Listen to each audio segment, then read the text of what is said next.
So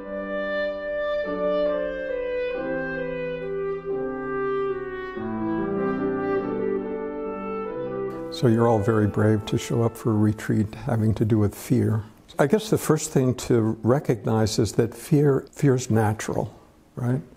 It was a natural physiological response to, on the days when our ancestors were back on the savannah, I mean, fear was helpful, to sort of mobilize the body's resources to, fight or get out of there. And there were things that were threatening. There were actual real lions were about. They weren't in zoos. They were still out roaming around in the bushes. And so this physiological response to that threat just can come on in a moment. And it's like, okay, you don't need to digest food right now. You need to, mobilize all your energy to run or to fight. So that's how the body was programmed, from how it evolved from a very early age. So that sense of fear isn't wrong, right? Back in the day, it really served a useful purpose, and still does today. When there's physical threat about, fear is not a bad thing. It sort of mobilizes whatever resources we have to deal with it as best we can. So that's probably the first thing to recognize. And, we can think that, well, we've evolved so much since way back then.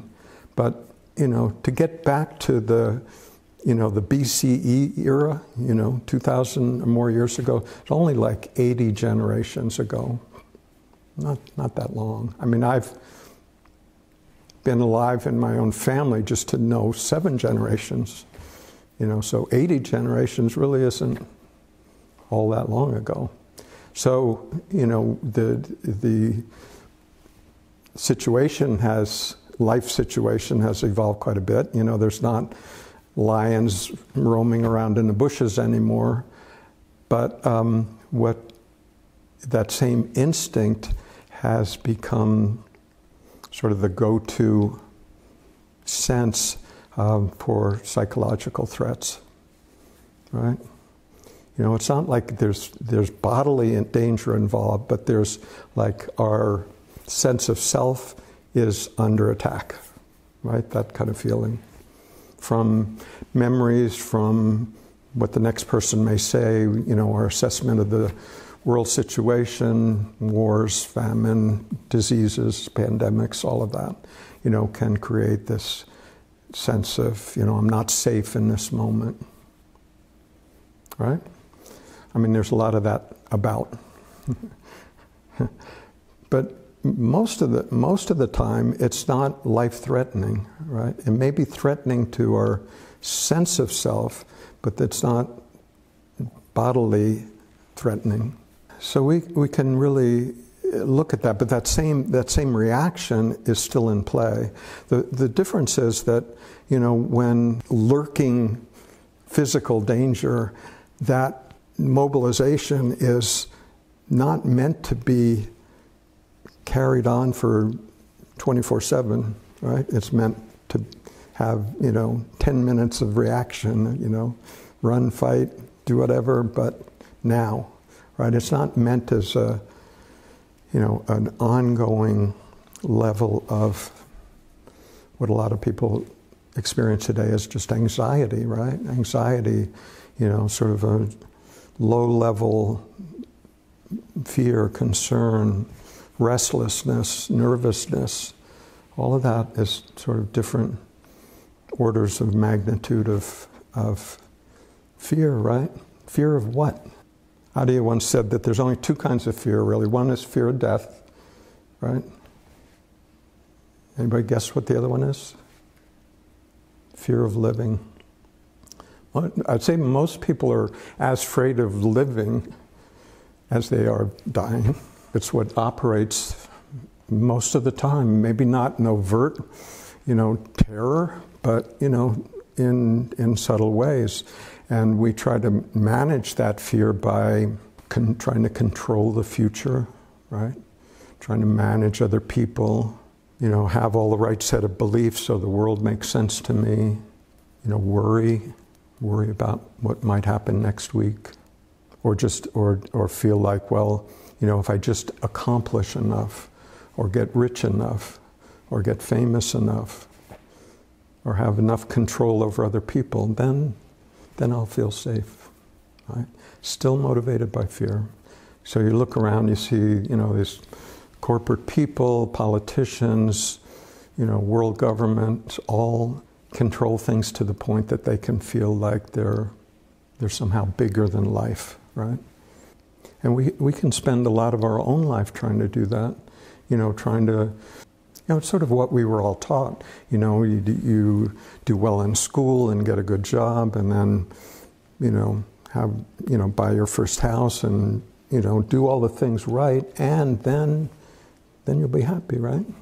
I remember when I must have been maybe 13 or something, and was frustrated by having to do homework when I came home from school, and I thought, when I just get to be an adult and I don't have to have homework at night, then things will be easy.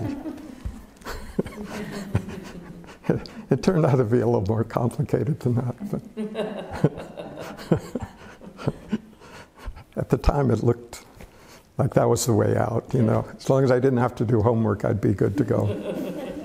So we can spend a great deal of life energy trying to manage all of that, manage all of our circumstances. To do what? Feel safe. Feel okay. Feel reasonably good about ourselves, about our place in the world. When we really look at all of that striving, whether it's in the world or in the spiritual world or whatever our focus is at the moment, it's all motivated by a very similar energy. Like, I just don't want to feel okay. I want to feel comfortable in my own skin. I want to feel at peace with myself, peace in the world, And the way we normally try to resolve that is to sort of arrange things on the outside. If I get the right relationship and the right job and the right income and the right place to live, then I'll be happy. If we're fortunate, spend a few decades chasing that, and if we're relatively successful at it, we sort of come to the point where we may begin to wonder whether there's really a payoff down that road. Do I really believe, after a few decades, if I haven't yet achieved a sense of abiding peace and happiness, do I believe that a few more decades of effort in the same direction will give that to me? We all get to choose, right? We can say, yeah, I just haven't gone far enough down that path to get to the payoff. Or we may be willing to consider another possibility.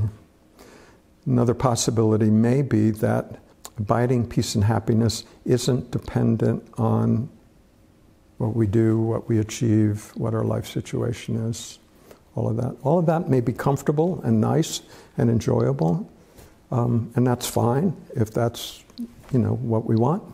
Totally good. I'm good with that. The only question is, if that still doesn't feel like ultimately fulfilling, is there something else? So this is, we were talking the other day about longing, the sense of longing. So that's where the sense of longing is born, I wonder if there's something else. I wonder if it's possible. So there can be this movement, this yearning that we presume is like a personal desire. It's actually deeper than that.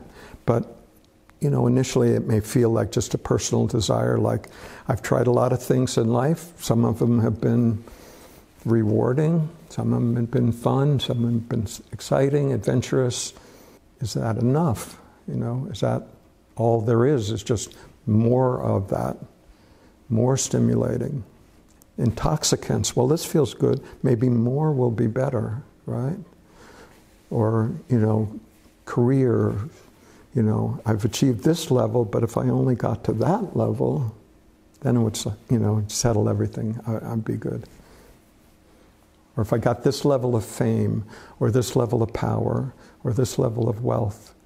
But you look at people that have actually done that, and what do they want? More. Right? Never quite enough. Right? So there's always a sense of not enough. So that can be the basis for this longing, like I wonder if there's something else. But then the other flip side of that is that I wonder what it's going to cost me.